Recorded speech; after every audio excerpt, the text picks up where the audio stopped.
So today we're going to look at a new topic, and that is going to be platform analytics. So for another little bit of a history lesson, ServiceNow historically has had reporting and dashboard features and functionality, and this was actually delivered through what are called reports and dashboards quite logically.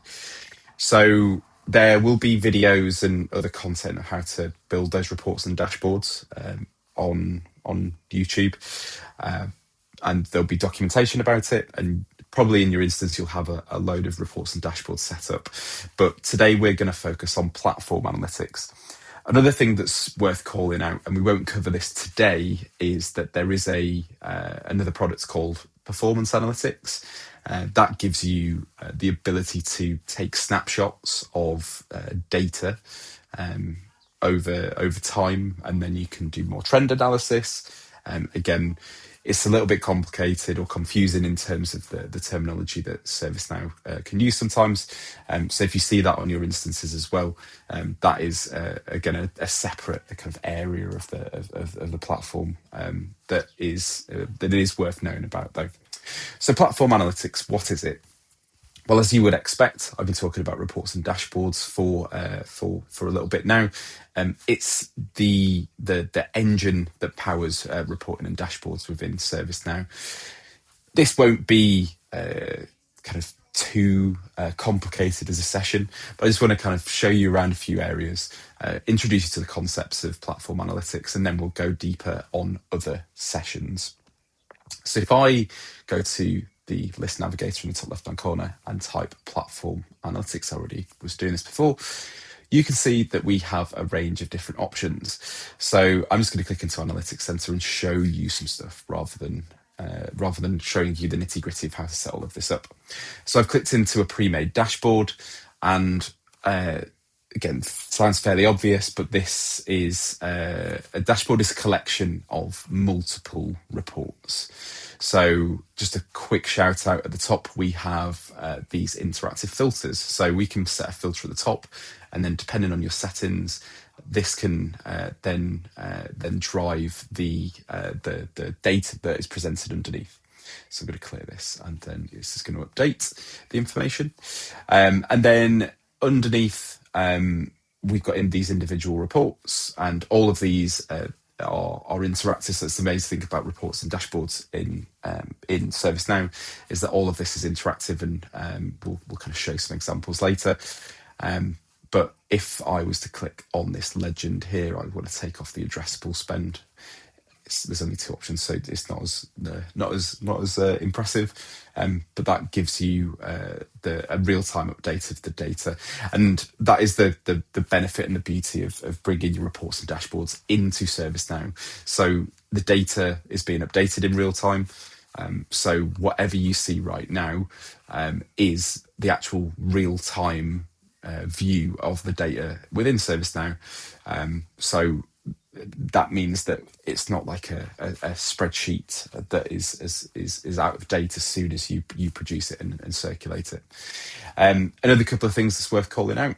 If I go on to any of these tabs, so you can, within a dashboard, you can have separate tabs with separate reports, and effectively what you want to be trying to do is think about how you set up your dashboards by persona and different use cases. So within here, you might have some different reporting types that you want to bundle together. So we've got kind of strategic reports, operational reports, and then performance, so service level agreement reports as well.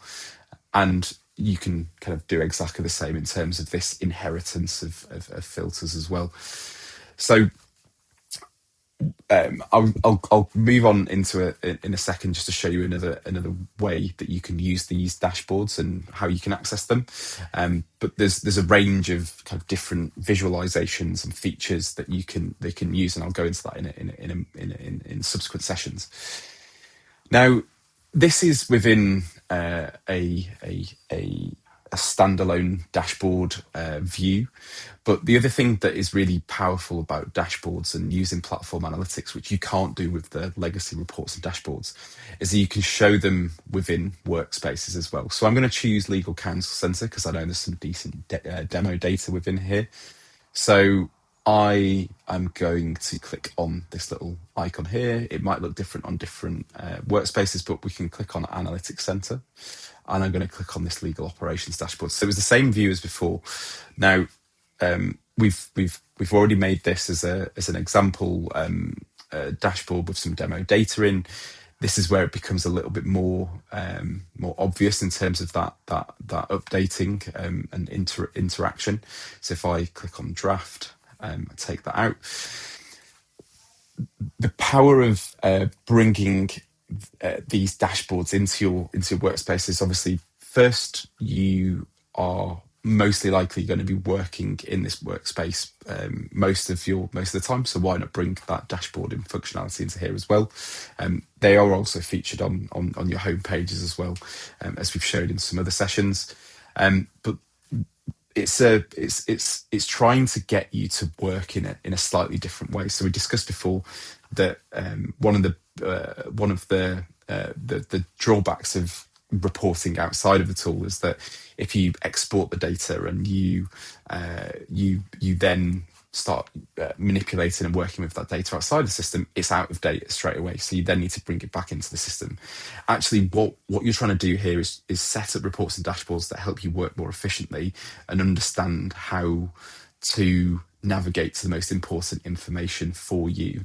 So when you click on any of these reports, so I've got this report here for unassigned requests. So there's 11 unassigned requests. If I click into this, it's automatically filtered a list of the 11 unassigned requests. My personal view has shown this is the short description, what the category is, state, and we can pull in more information if we needed to. And actually, I want to look at this non-disclosure agreement amendment request. And I drill down into here. And this brings me to that legal request, and I'd be able to assign it to someone if I wanted to. So as you can see there, just from having that dashboard set up and a really key reporting metric, within 2 clicks, you're able to navigate to an actual work item that you can go and start performing activities on, rather than having to switch between systems, reference a PowerPoint, reference a spreadsheet, go and talk to someone on the phone, whatever it might be. You're just able to use the data that you have within your system or systems through integrations. Tell a story, navigate you to where you need to be, and then start working much more quickly and efficiently. So I would say one of the recommendations is, if you don't have the platform analytics option in the workspace that you're working in, it doesn't necessarily come out the box for everyone of those workspaces, then definitely kind of put an enhancement request in, build it yourself. Because it's incredibly powerful if you can bring this in and start getting used to setting up reports and dashboards. Now, the only other couple of things to call out in terms of the power is in the right hand corner. We also have some options here, so we mentioned exporting before, and things like scheduling this and sending this out to users automatically. I'll go through this in a separate, more in-depth session, but this is kind of just a real quick introduction into platform analytics. The power of what can be delivered through the solution, some of the differences between kind of the legacy reporting and dashboard features. So big takeaway, focus your efforts on platform analytics, try and move away from reports and dashboards as soon as possible. And if you're going on that journey anyway, have a think about whether you need all of those reports and they're actually delivering value. So on subsequent sessions, we're going to be looking at more specific functionality, creating reports, building out dashboards, those options in the right hand corner. But hopefully this is interesting, and absolutely do some more digging yourself on this in documentation, and tune into some of our subsequent videos on the nitty-gritty details around platform analytics. Thank you. Thanks for watching The Process Play.